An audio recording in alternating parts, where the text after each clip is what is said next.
Salut les amis et bienvenue dans cette autre vidéo. J'espère que vous allez bien. Aujourd'hui, dans cette vidéo, comme vous pouvez voir le diagramme qui vous est présenté, dans cette vidéo, on va passer à la phase de déploiement de l'app concernant notre série de vidéos sur le VDOM VLAN.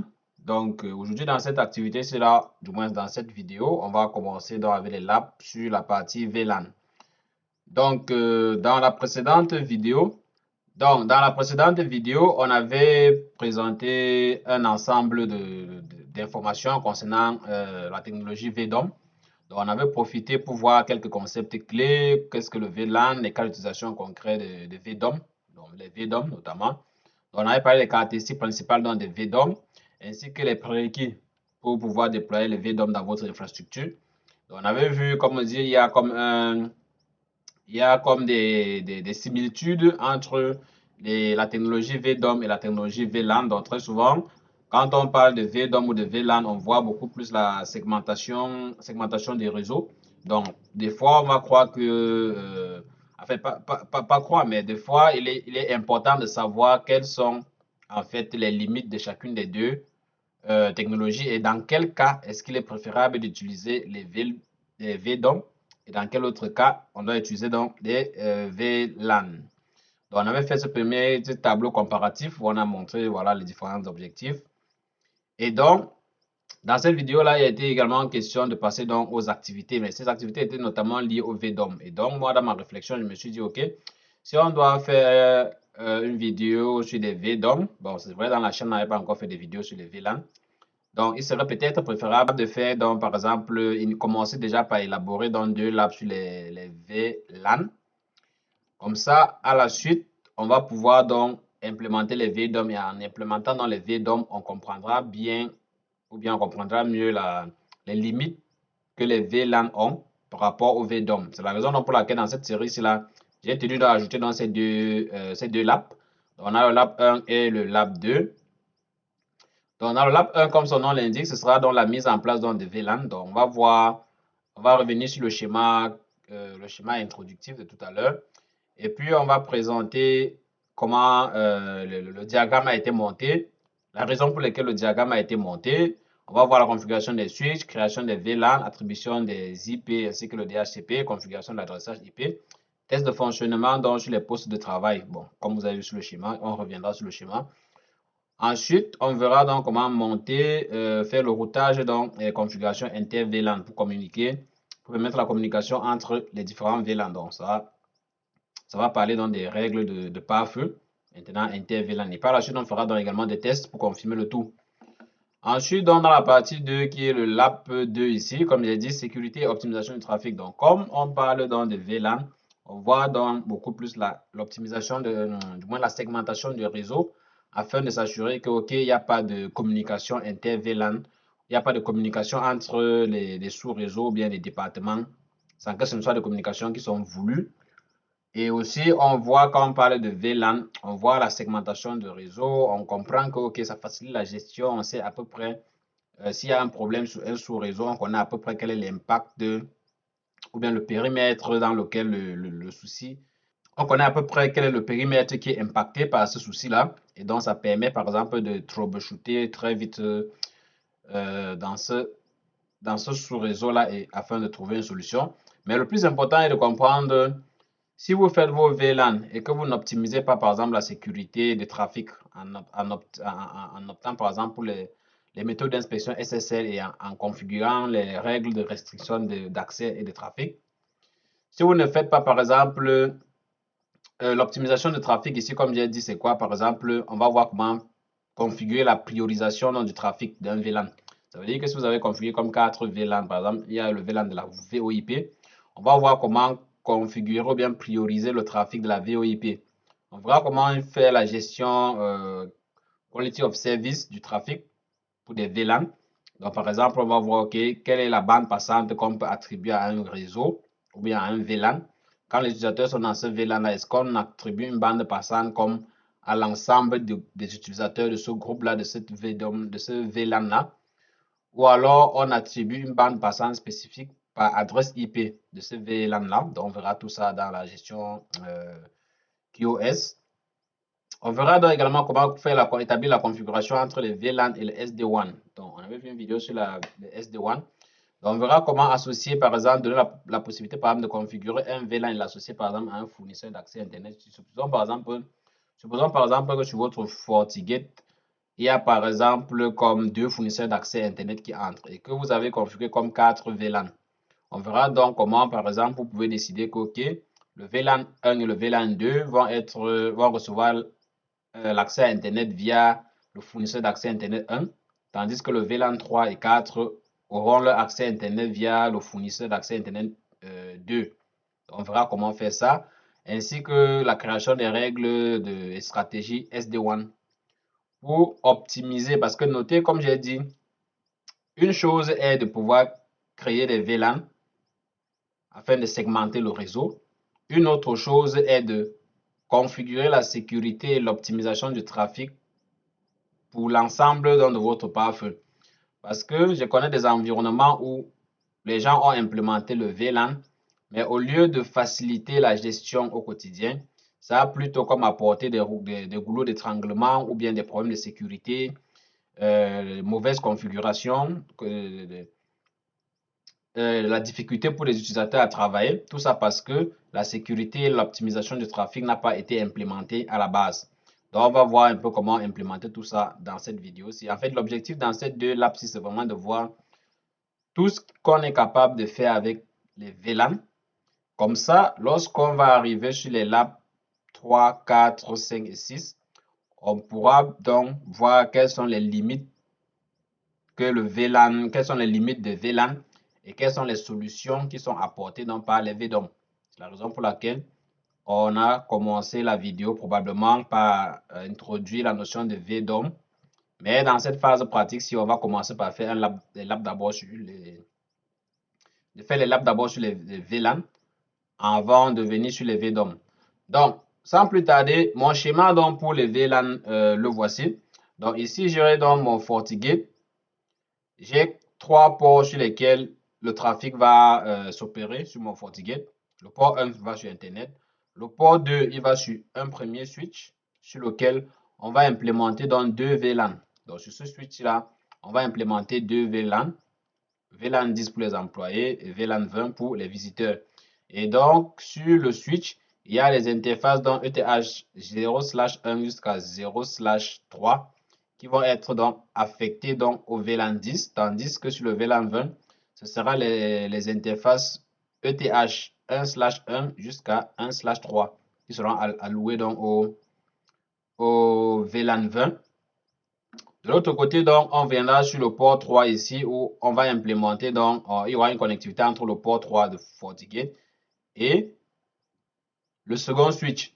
Et ici, pareillement, on aura un VLAN pour les serveurs et un autre VLAN pour la VoIP avec les interfaces qui vont être attribuées. Et donc, l'objectif pour moi, pourquoi est-ce que j'utilise 2 switches, c'est que, comme on parlait de VLAN, comme on parlait de la segmentation de trafic, j'ai voulu utiliser 2 VLAN ici, du moins 2 switches, parce que vous savez très bien qu'on peut implémenter des VLAN. Je pourrais, par exemple, il était possible pour moi d'implémenter tous ces VLAN uniquement sur un switch. Et puis, bien évidemment, dès que je configure le trunk, je configure les interfaces en mode trunk, on est capable donc de faire transiter tout le trafic des VLAN en entrée et en sortie.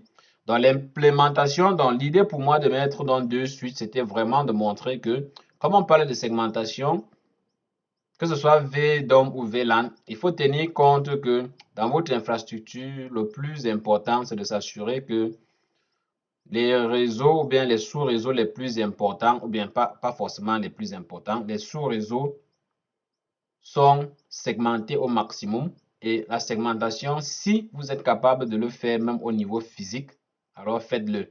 Donc ici, à travers ce FortiGate, ce switch 1, il y aura une segmentation logique entre le VLAN 10 et le VLAN 20. Par contre, entre les 2 switches, il y aura une vraie segmentation physique entre le VLAN 20, VLAN 10-20 et les VLAN 30 et 40. Donc l'objectif, comme j'ai dit, c'est vraiment de dire, OK, si on décide d'aller avec les VLAN, est-ce que le VLAN est au niveau logique, d'accord? Le VLAN est au niveau logique. Est-ce qu'on est capable de faire la segmentation également au niveau physique? Si vous avez des switches dans votre infrastructure qui permettent de faire la segmentation, du moins la création des VLAN, alors je vous recommanderais d'utiliser les switches pour segmenter votre trafic parce qu'au moins là, on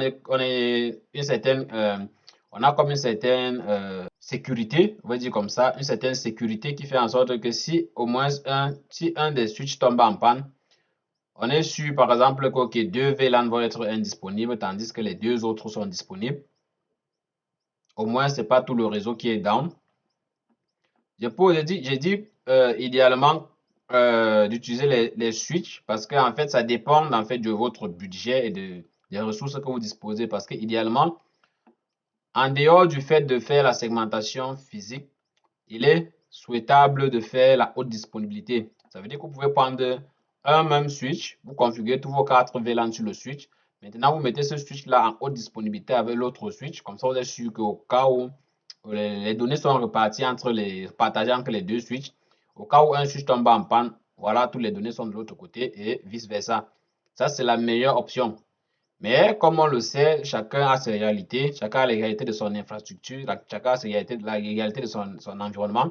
Parfois, vous, en tant qu'administrateur réseau, vous allez proposer à votre top management que, OK, voici la solution optimale qu'il faut pour avoir une disponibilité du réseau à un pourcentage de 95% ou 99%.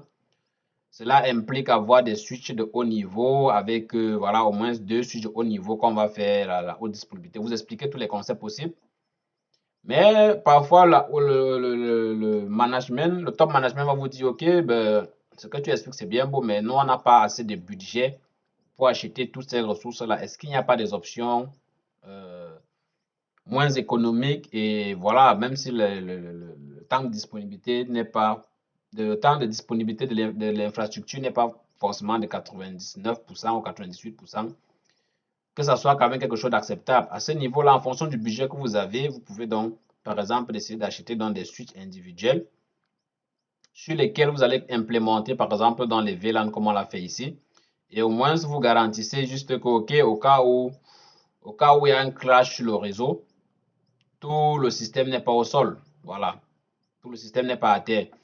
Et ça garantit pour vous un minimum de sécurité et un minimum de charge de travail. Donc, on a dit VLAN, c'est segmentation du réseau, limitation des trafics non voulus entre les différents départements ou bien les différents VLAN. Et c'est surtout la fluidité et la sécurité de l'infrastructure.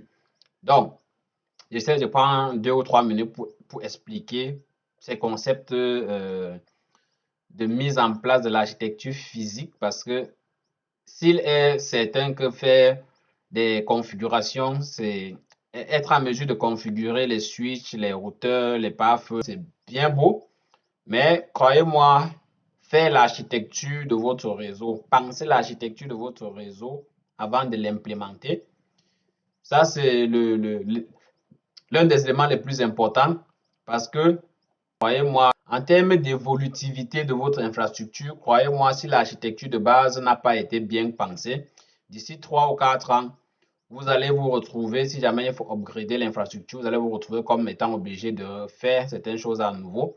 Alors que si vous aviez bien pensé la chose dès le départ, vous aurez moins de stress. Donc, pensez bien l'architecture, c'est bien. Donc, on va voir comment implémenter ces quatre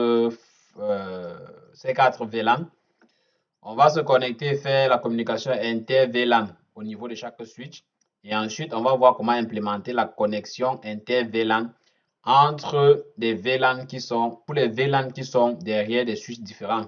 Parce que ça, par exemple, je suis sûr que certains ont déjà eu à implémenter les VLAN uniquement sur un switch. Mais vous n'avez peut-être pas encore essayé de faire la communication de VLAN, inter-VLAN pour les VLAN qui sont derrière différents switches. Donc, sans plus tarder, ce qu'on va faire, donc voici les étapes de ce qu'on va faire. Première chose, on va se connecter donc sur chacun des switches. On va implémenter donc sur chacun des switches, on va se connecter. On va s'assurer qu'on crée les VLAN et puis on attribue les interfaces. on attribue les différentes interfaces ici à chacun des VLAN. Ensuite, ces ports-ci ETH 0 sur chacun des switches, on va les configurer en trunk pour qu'ils puissent permettre la communication du trafic issu de différents VLAN. C'est une fois qu'on a fini avec les switches qu'on va se connecter donc au niveau du FortiGate et puis on va passer dans la création donc des VLAN au niveau du FortiGate. Donc sans plus tarder, on va se connecter donc sur le premier switch et procéder. Donc ici, je suis donc sur mon environnement sur GNS3. Seule chose qui est ajoutée ici sur mon GNS3, c'est juste les sous-réseaux qu'on va attribuer donc à chacun des VLAN. Donc sans plus tarder, je me connecte donc sur le premier switch. Donc je vais juste double-cliquer à partir d'ici. Donc là, comme j'ai dit, vous avez un switch de niveau, que ce soit un switch de niveau 2 ou de niveau 3, qui vous permet de configurer des VLAN. Vous êtes donc bon pour faire ce lap.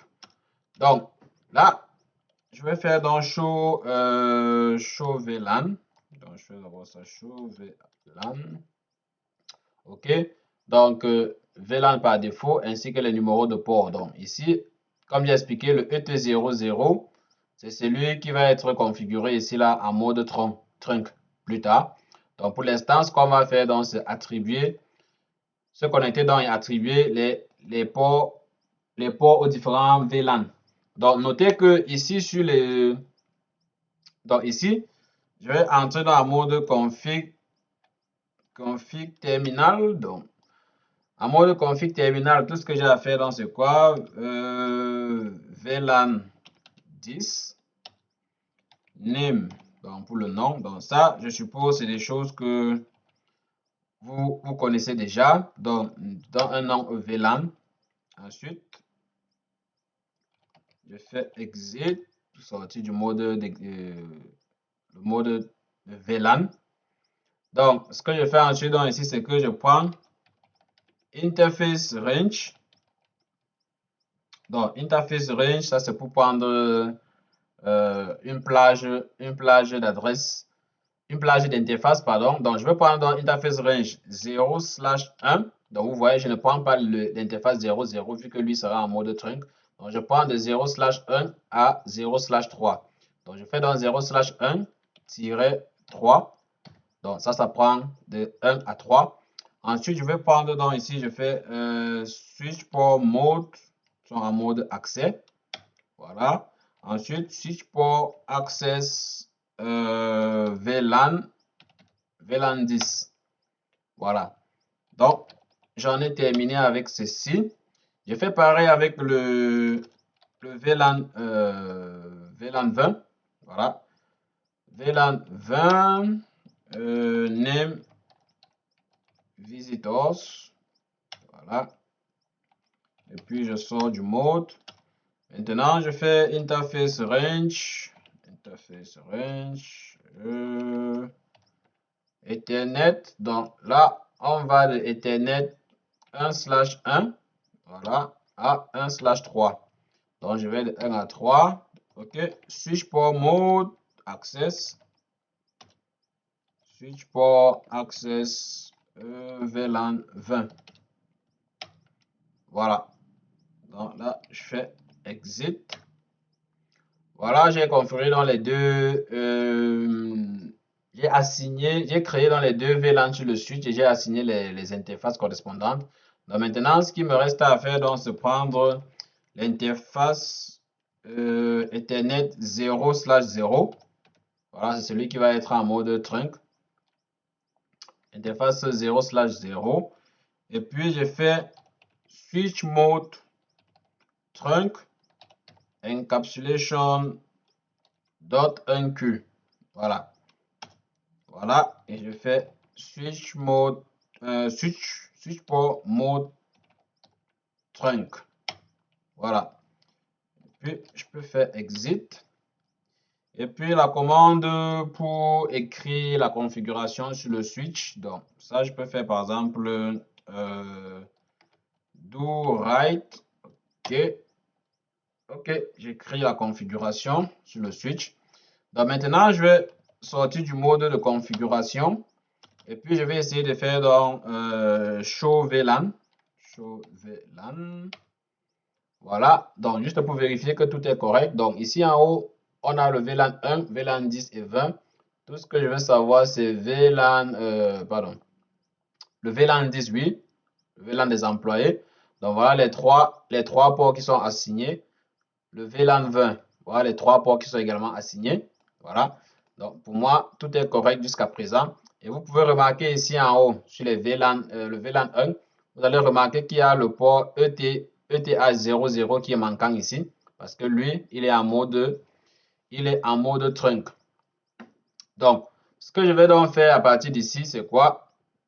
On va faire donc pareil pour le second switch. Voilà, donc simplement aller sur le second switch.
Donc, au niveau des switches, donc, tout est configuré au niveau des switches. Tout ce qui reste à faire maintenant, c'est d'aller au niveau donc, du FortiGate et puis créer donc, les VLAN. Donc, comme j'ai expliqué, les VLAN 10 et 20 vont se retrouver sous l'interface port 2, sous l'interface port 2, tandis que les VLAN 30 et 40 vont se retrouver comme des sous-interfaces de l'interface port 3. Donc, sans plus tarder, on se connecte. Donc là, on est actuellement connecté sur le FortiGate. Donc ici sur le menu des interfaces ici, vous allez voir, comme j'ai expliqué tout à l'heure, j'ai le WAN, du moins le port 1 qui me sert de WAN, c'est ça qui est le port qui va sur Internet. Ensuite, vous avez ici en haut le port 2 et le port 3 qui sont comme sur la figure. Vous remarquez que ces interfaces physiques, pas d'adressage IP, aucune référence. Donc, ce qu'on va faire, c'est de créer des VLAN. Donc, comme on a expliqué, chaque VLAN, comme on a dit, les VLAN, c'est les réseaux, les LAN virtuels. Les LAN virtuels ont besoin de se reposer sur les interfaces physiques. Donc, on va créer les VLAN. Les VLAN vont être comme adossés à ces différentes interfaces physiques-là. Donc, on y va directement ici en haut sur Nouveau. Donc, ici sur Nouveau, on va prendre Nouveau, on prend Interface. Donc, les informations, on va les remplir ensemble. Donc, le nom de l'interface, donc le premier VLAN, on l'a appelé VLAN des employés. So, employee VLAN, so, c'est voilà le nom.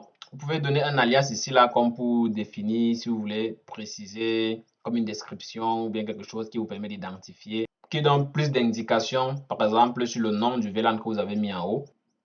Donc ici, l'interface est de type VLAN. Donc, il existe plusieurs types d'interfaces que vous pouvez créer sur FortiGate. Donc, pour l'instant, nous, on est focalisé sur les VLAN.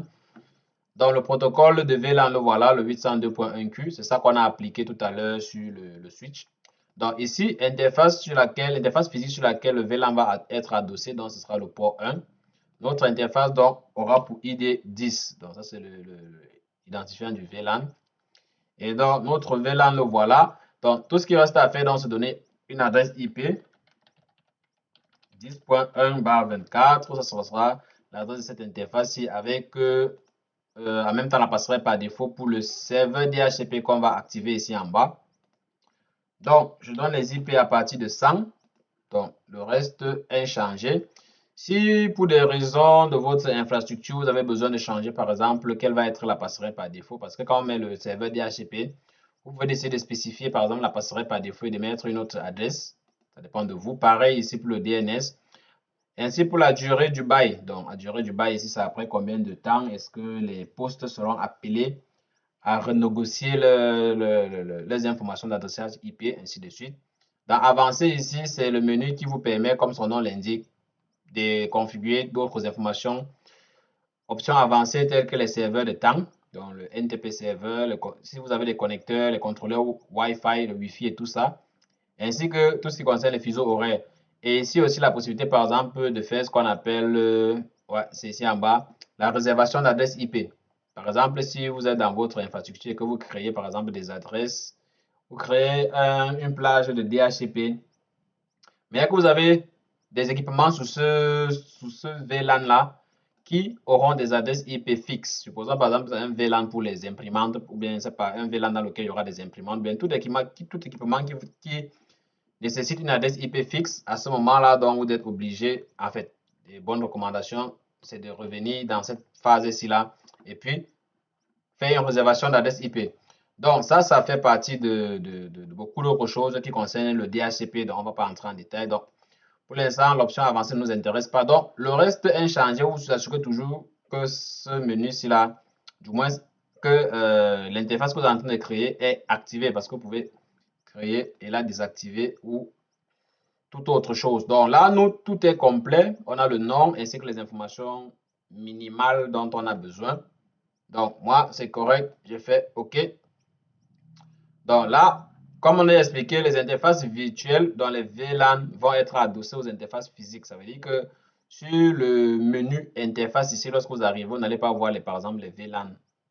À moins de venir sur l'interface physique et cliquer sur ce bouton plus pour voir donc les VLAN affichés. Donc on aura là le nom du VLAN, du moins le nom du réseau, parce que là c'est vrai on parle de VLAN ici, mais si le type n'est pas VLAN, ça veut dire que ce sera comme un sous-réseau d'un autre type. Donc ici, on aura notre nom de réseau, on a le type de réseau ici, l'adressage IP, les protocoles administratifs. Si on a une plage d'adresse DHCP et si on a des clients qui sont déjà affectés au réseau, on les aura ici. Donc là, on a employé, on va faire rapidement, on crée donc le second. Le second, je crois qu'on l'a appelé, c'était visiteur. So, le visiteur VLAN, ici, toujours port 2. Ici, par contre, ID, c'est 20. Adresse IP 20.1/24. On active quelques protocoles d'accès administratif et on distribue les adresses IP à partir de l'adresse 100. Je fais OK. Donc voilà pour mes deux interfaces. Donc je vais faire donc pareil pour les VLAN qui sont de ce côté. Voilà. Donc c'est ce côté-ci là, donc ça dose donc au port 3. Donc je viens là, je fais nouveau, puis ici serveur, ok, port 3 cette fois, numéro de ID de VLAN 30, et puis là 192.168.30.1/24. Tac, serveur DHCP, on commence à 100, ok, validé. Et on y va avec le dernier. On va juste dire ici VoIP, simplement. Et donc, port 3, VLAN 40, 192.168.40.1/24. Et puis, on avance. Serveur DHCP, également, on commence également à 100. OK.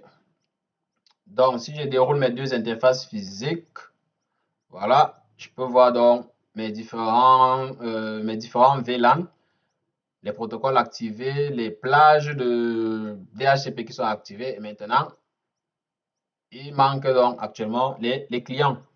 Donc, c'est le moment crucial donc ici de revenir sur le schéma. Donc, n'oubliez pas que sur le schéma, chaque switch avait été configuré en affectant les numéros de port aux différents VLAN. Et ce port-ci avait également été configuré en mode trunk pour pouvoir permettre le trafic entrant et sortant des différents VLAN sur le switch. Donc, ça, c'est le moment de vérité. Donc, on va donc allumer comme ça un appareil sur chaque VLAN. Et puis, si tout est fonctionnel, si tout ce qu'on a configuré jusqu'au début est fonctionnel, on devrait avoir donc ici des clients DHCP qui s'alignent donc sur chaque VLAN. Donc ici, comme ça, c'est des objets WebTheme. Donc vous savez, le WebTheme, j'aime bien utiliser le WebTheme parce que ça nous permet à la fois de taper les lignes de commande et d'avoir l'accès web via les navigateurs. Donc ça, c'est un outil assez simple, mais très efficace. Pas besoin pour vous de déployer des nouvelles machines que vous mettez ici. Ça rend l'infrastructure ou bien votre diagramme assez lourd. Donc ça, c'est un outil assez parfait. Donc ici, vous savez, pour les webthèmes, pour que les webthèmes puissent obtenir une adresse IP, vous devez faire donc comme un clic droit et puis venir sur Edit Config. Et donc sur Edit Config, ici, si vous voulez que l'équipement obtienne une adresse IP de façon automatique, donc vous venez dans la section DHCP Config for ETH0. Vous allez donc décommenter la ligne auto ETH0 et la ligne iFace, ETH, INET, DHCP. Donc, vous décommentez ces deux lignes-là et tout est correct. Mais si vous voulez, par exemple, pour des raisons peut-être beaucoup plus spécifiques à votre infrastructure ou bien votre diagramme, par exemple dans les tests, vous voulez par exemple que l'équipement ait une adresse IP statique plutôt. Donc, vous remontez simplement dans la section-ci, dans la section un peu plus haut, iFace, Interface, INET, statique. Vous décommentez donc les informations sur les lignes ici. Vous allez donc, par exemple, avoir la possibilité, par exemple, de renseigner vous-même quelle est l'adresse IP que vous voulez pour pour cet équipement.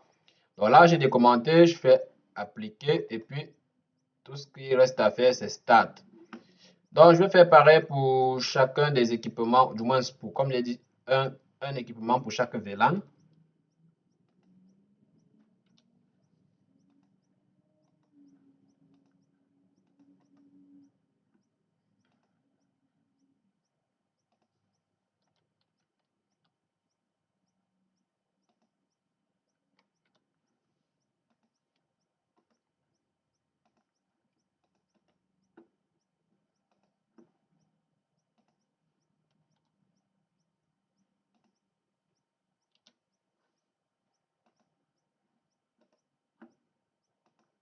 OK.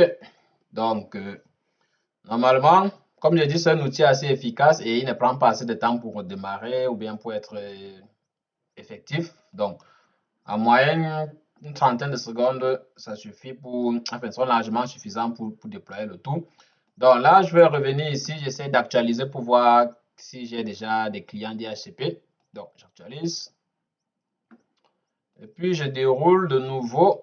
OK. Oh, super. Voilà. Donc, les 4 équipements ont donc réussi à récupérer donc une adresse IP sur chacun des VLAN. Donc, cela suppose que notre configuration effectuée au niveau des switches était correcte. On a donné on a assigné les bonnes interfaces du switch au VLAN correspondant et le train qu'on a configuré également fonctionne parfaitement. Ça veut dire que déjà ici, si je me connecte sur ce PC-ci et que je regarde sur terminal, if config, oui, 10.100. Et puis de ce côté, si je regarde rapidement, terminal, if config, ok, 20.100. Ça veut dire que techniquement, la 10.100 est disponible. Donc, si je lance par exemple un ping 192, 168, 10.100, pardon, 100, voilà, qui est censé être l'autre VLAN, dans le VLAN 1. Donc, bien évidemment, la communication ne fonctionne pas vu qu'il n'y a pas de communication inter-VLAN qui existe pour l'instant. Donc, la deuxième étape donc, de notre activité du Lab 1, on a terminé donc, avec la configuration des switches ainsi que l'implémentation de la DHCP. Maintenant, on va configurer donc la communication, le routage et la communication inter-VLAN et refaire les tests. Donc, ce qu'on va faire donc ici au niveau du pare-feu, voilà. Donc, pour permettre la communication inter-VLAN, ça veut dire que vous savez que sur le FortiGate, par défaut, tout est comme bloqué. C'est-à-dire que ce qui n'est pas explicitement autorisé est implicitement bloqué. Voilà. Donc, si vous n'avez pas autorisé un trafic, n'espérez pas que ça passe. Donc, pour autoriser le trafic, donc, qu'est-ce que je fais? Par exemple, là, vous allez remarquer, malgré que les équipements ont des adresses IP, mais ils n'ont pas accès à Internet. Donc, si j'essaie par exemple d'accéder à Internet ou à faire n'importe quoi, je n'ai pas accès à Internet vu que je n'ai pas sur le FortiGate, malgré que le DHCP soit configuré, l'Internet ne va pas fonctionner vu que ce trafic-là n'est pas autorisé. Donc, déjà ici, je reviens donc sur le FortiGate. Et puis ici, je vais revenir sur politique et objets. Donc, je vais là dans les politiques donc de pare-feu. Voilà, par défaut, je n'ai pas encore de règles de trafic. Donc, par défaut, tous les trafics tombent donc sous la règle implicite. Règle implicite qui refuse donc les trafics de destination, de source all destination all et bloc. Donc, ça, juste une parenthèse. Donc, je vais revenir donc ici rapidement. Donc, ce que je vais faire par exemple, c'est quoi? C'est, je vais autoriser le trafic donc je vais autoriser par exemple la possibilité pour les utilisateurs du volet employé de pouvoir accéder aux ressources du VLAN visiteur. Mais je ne vais pas permettre aux visiteurs d'accéder aux VLAN employés. Vous voyez, ça fait quand même du sens quand même parce qu'en termes, dans le cadre d'entreprise, si vous avez des visiteurs qui viennent et qui ont accès par exemple au Wi-Fi ou bien vous avez donné la possibilité qu'ils aient accès au réseau, mais un réseau que vous avez délimité, bien évidemment, on n'allait pas leur permettre d'accéder aux ressources de l'entreprise. Par contre, vos employés, par exemple, bon, pour certaines raisons, vous pouvez permettre qu'ils aient quand même accès ici. Donc, ce qu'on va faire, donc, c'est quoi? On revient dans les règles de pare-feu ici. On va faire nouveau. Donc, je vais dire ici, VLAN. Bon, comment est-ce que je fais? Bon, je vais dire employé vers visiteur. Voilà, employé vers visiteur. Est-ce que les employés peuvent communiquer vers les visiteurs? Donc, l'interface entrante. Donc, remarquez que ici, lorsque vous avez donc comme les interfaces virtuelles, ça devient également comme des sources et des destinations lorsque vous créez des règles de pare-feu. Ça veut dire que ici, vous n'êtes plus limité uniquement à prendre les ports physiques. Vous pouvez maintenant prendre, par exemple, les VLAN. Donc, je vais dire que la source, donc ici, interface entrant dans le VLAN des employés. La destination, ou bien la sortie, là où je vais atterrir, c'est le VLAN donc des visiteurs. Et donc, la source, ici, dans la source, vous pouvez prendre all, ou alors, il faut noter que lorsque vous créez des VLAN, quand vous créez le VLAN et que vous dites que okay, voici le VLAN et voici la plage d'adresse réseau de ce VLAN, il y a un objet d'adresse, un objet de type adresse qui est créé également. Donc, ça que vous allez remarquer ici par défaut, j'ai cet objet-ci là, employé adresse, qui est un objet qui s'est créé de façon automatique lorsque le VLAN a été créé. Donc, cet objet-ci là rassemble donc tout ce qui est sous le masque réseau ou le masque de sous-réseau donc du VLAN employé. Donc, ça se crée de façon automatique. Je n'ai pas eu besoin de le faire manuellement. Donc, pour tous les VLAN, vous allez avoir. Si vous remarquez par exemple ici, j'ai pareil ici, serveur adresse, visitor adresse, VoIP adresse. Donc, c'est des objets qui ont été créés de façon automatique. Donc, moi, ici, au lieu de dire all, je vais dire par exemple que, OK, il faut que ça vienne effectivement donc du réseau employé et que la destination soit effectivement donc la destination soit donc effectivement le réseau, le sous-réseau visiteur. Voilà. Donc, il faut comprendre bien la différence entre les interfaces et les sources. Sous la même interface, on peut avoir plusieurs sources. Voilà.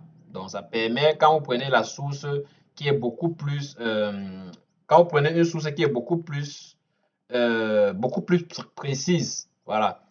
Il est recommandé de prendre des sources beaucoup plus précises que de prendre des sources vagues ou bien élargies. Par exemple, pour les gens qui vont venir prendre comme all, ce n'est pas les bonnes recommandations pour le réseau et surtout pour la sécurité. Il faut vraiment autoriser ce que vous voulez.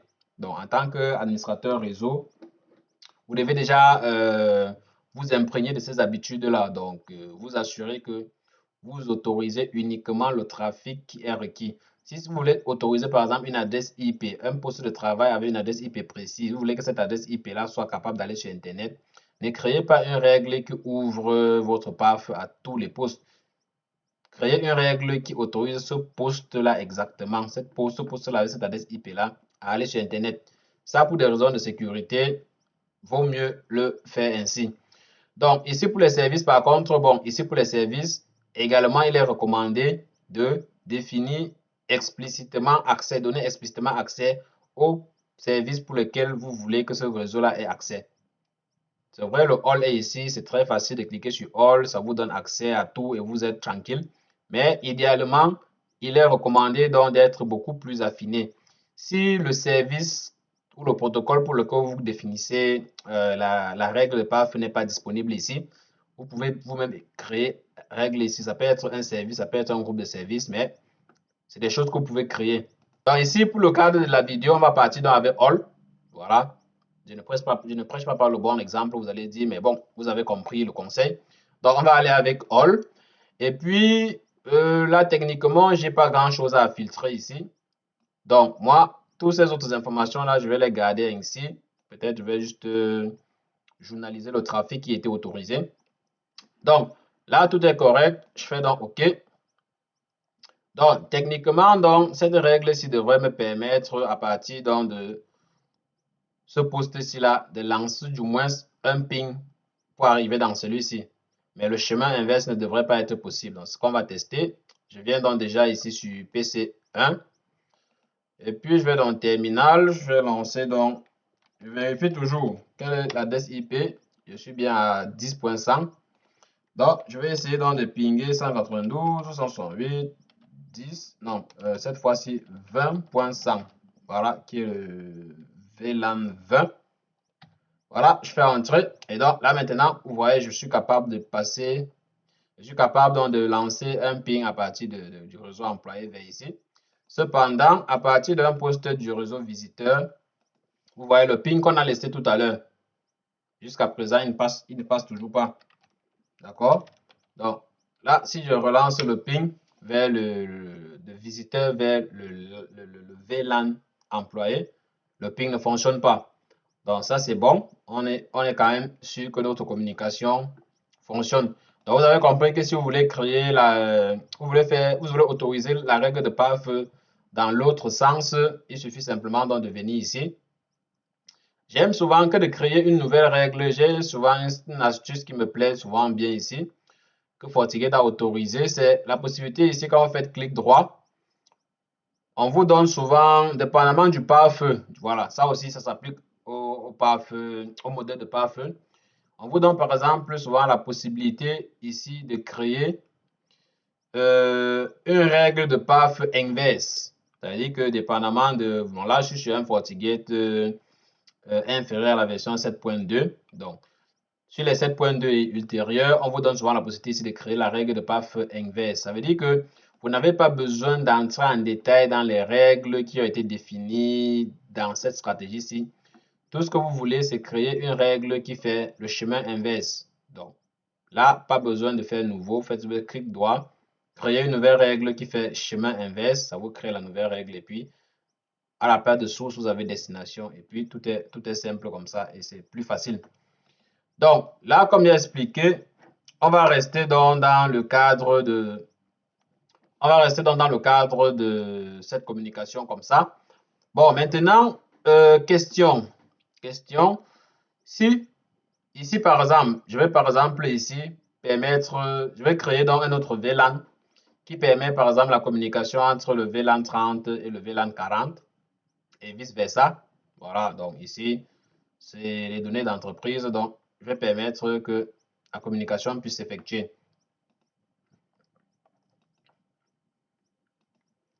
Donc là, je vais dire ici, server to VoIP. Voilà, serveur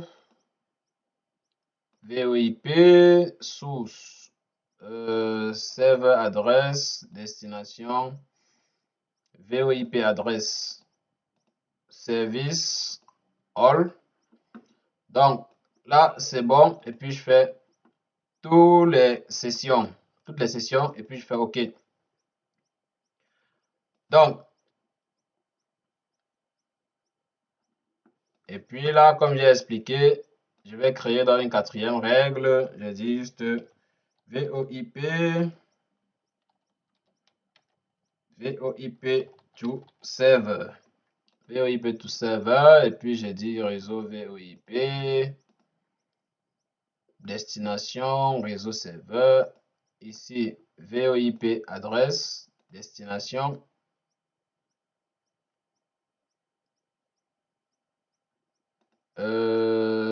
Oui, destination, serveur adresse. OK, service, ici également, je prends all. Donc, je vais enregistrer, je fais OK. OK, donc techniquement, ça suppose que ici, si je pars à partir de ce poste-ci et que je lance un ping sur le réseau de la VoIP, ça devrait fonctionner. Donc, lui-même, if config, il est à 30.100. S'il lance un ping vers 192, 168, 40.100, ça devrait fonctionner. Et puis de ce côté, lui, terminal, si je fais if config, voilà ce que ça donne, il est à 40.100. Donc s'il lance un ping vers 192, 168, 30.100, voilà, donc le chemin retour, ça s'effectue également sans problème. Maintenant, on se retrouve donc comme on est avec deux switches. On veut par exemple que les employés, bien évidemment, puissent accéder au serveur, bien évidemment. Quand on travaille en entreprise, les employés doivent pouvoir accéder au serveur pour, voilà, pour l'accès aux données. Donc, je vous pose donc la question à ce niveau de la vidéo. Si je viens ici et que je crée une règle de PAF qui autorise employé vers visiteur. Donc, on va essayer, on va dire employé vers serveur. On va créer la règle. Allons-y, créons la règle et puis je pose la question. Donc, je vais dire serveur ici. Interface entrante, donc c'est employé. Interface de sortie, serveur. La source, c'est employé. Employee adresse, destination, server adresse. Et puis le service, ok, je vais aller avec all. Ok. Donc, je vous pose dans la question. Maintenant que on est en train de créer une règle de pare-feu entre le réseau employé et le serveur. Voilà, je valide.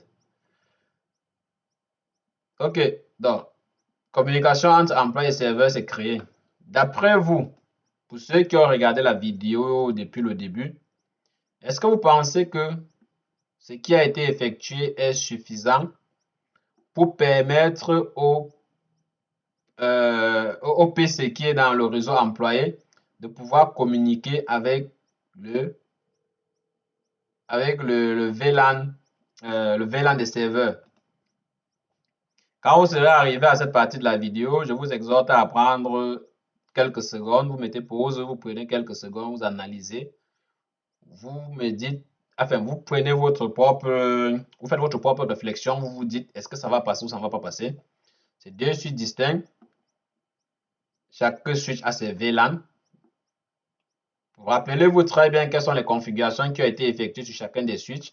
Et dites-vous, faites votre propre pause.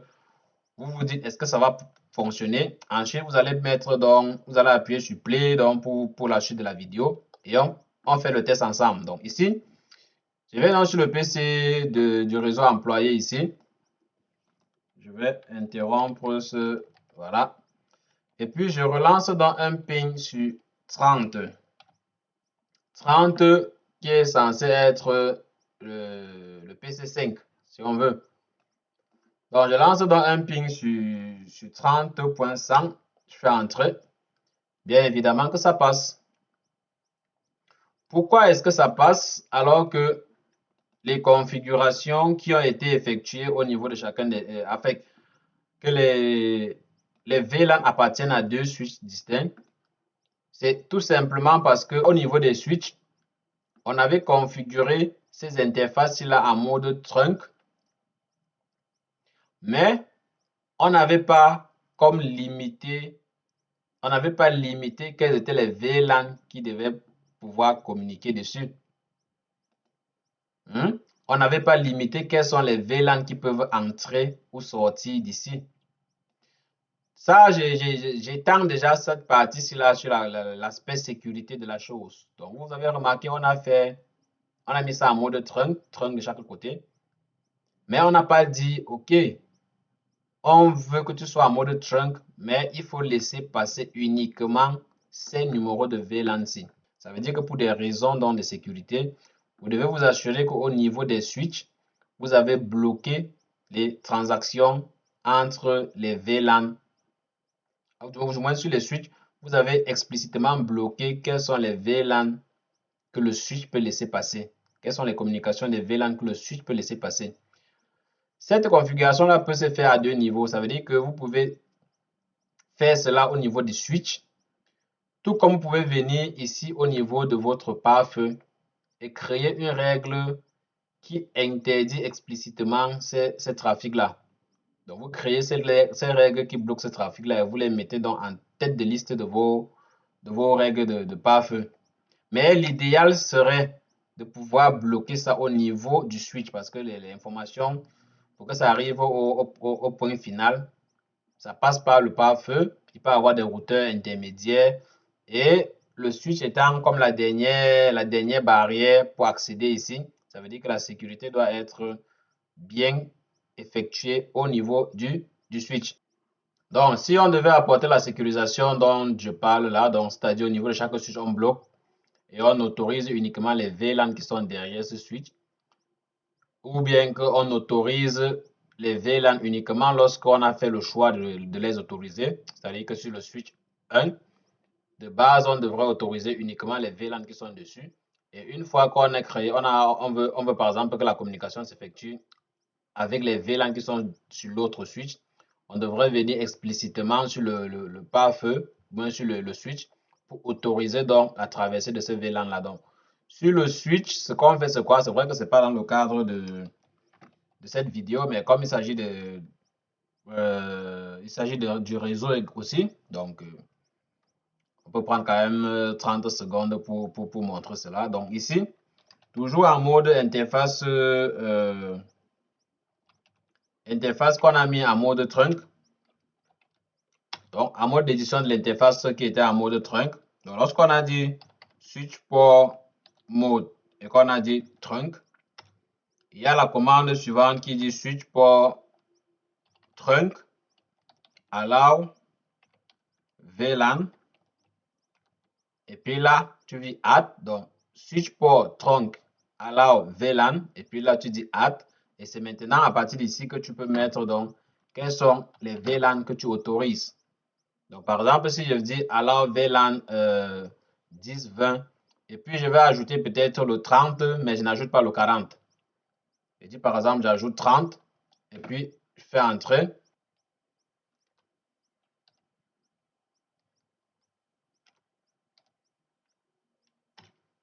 OK. Donc, la commande, c'est plutôt, en fait, pour chacun des VLAN que vous voulez autoriser, vous mettez un VLAN virgule, de second VLAN virgule, le nombre de VLAN, ainsi de suite. Donc là, comme vous avez remarqué, ici, sur ce FortiGate, du moins sur ce switch, on a autorisé donc juste 3 VLAN. Donc, on parle donc de ce FortiGate, de ce switch, pardon. On a autorisé juste le 10, le 20 et le 30. Ça veut dire que techniquement, ce switch ne devrait pas accepter les connexions qui viennent donc du VLAN 40. Donc, on va faire donc un test. Donc, ici, ce qu'on va faire, c'est quoi?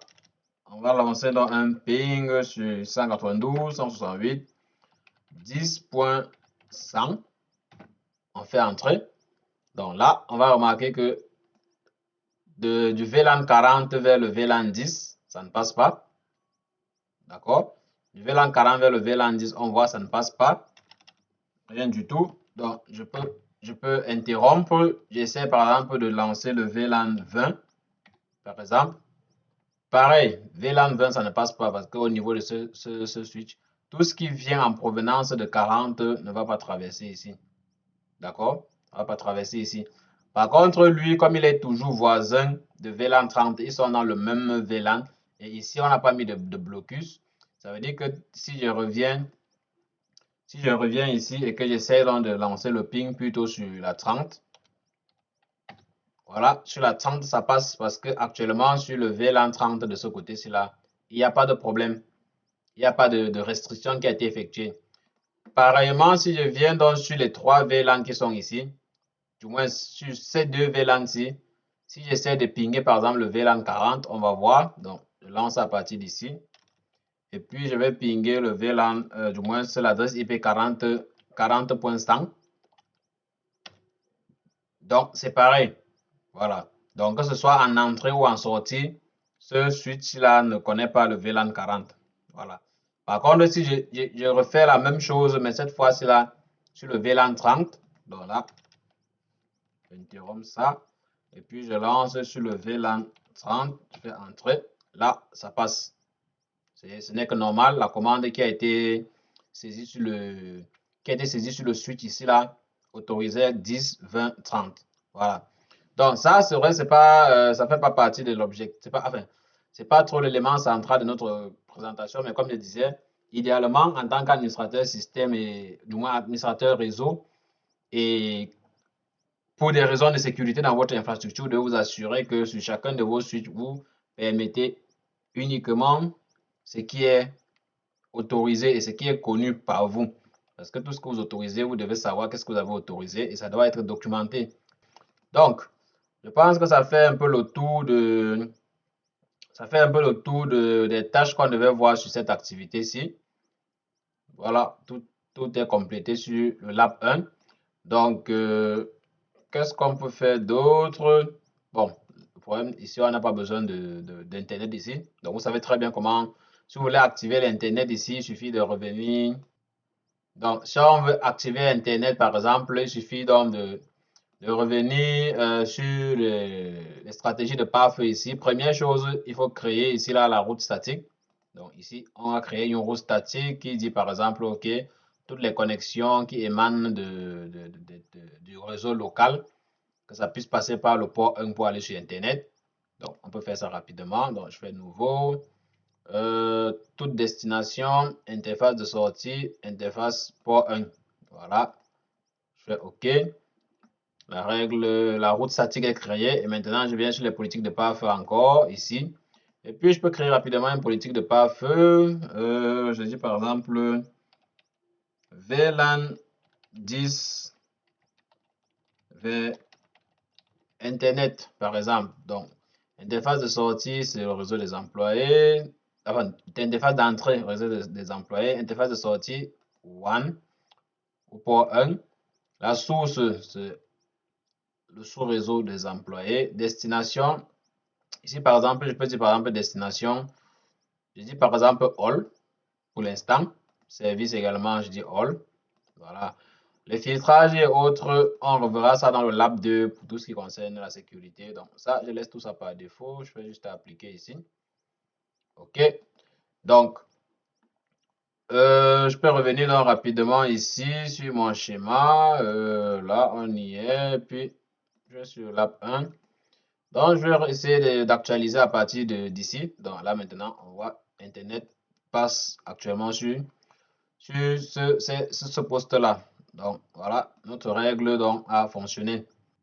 Donc, on a accès à Internet. Donc, YouTube, ça prend du temps pour charger. Donc, ici, je peux chercher quoi? Coupe du Monde 2026. OK, Coupe du Monde 2026, donc c'est dans quelques jours, donc voilà le programme. Donc, juste pour dire que OK, ça fonctionne. Donc, je pense qu'on a fait le tour du lab 1. Voilà, donc dépendamment de la longueur de la vidéo, on verra si on ajoute directement le lab 2 dessus. Sinon, on va se prendre dans une prochaine vidéo, là où on parlera donc de la sécurité et de l'optimisation du trafic sur les VLAN. Donc, les amis, restez scotchés, on se prend donc dans la prochaine vidéo.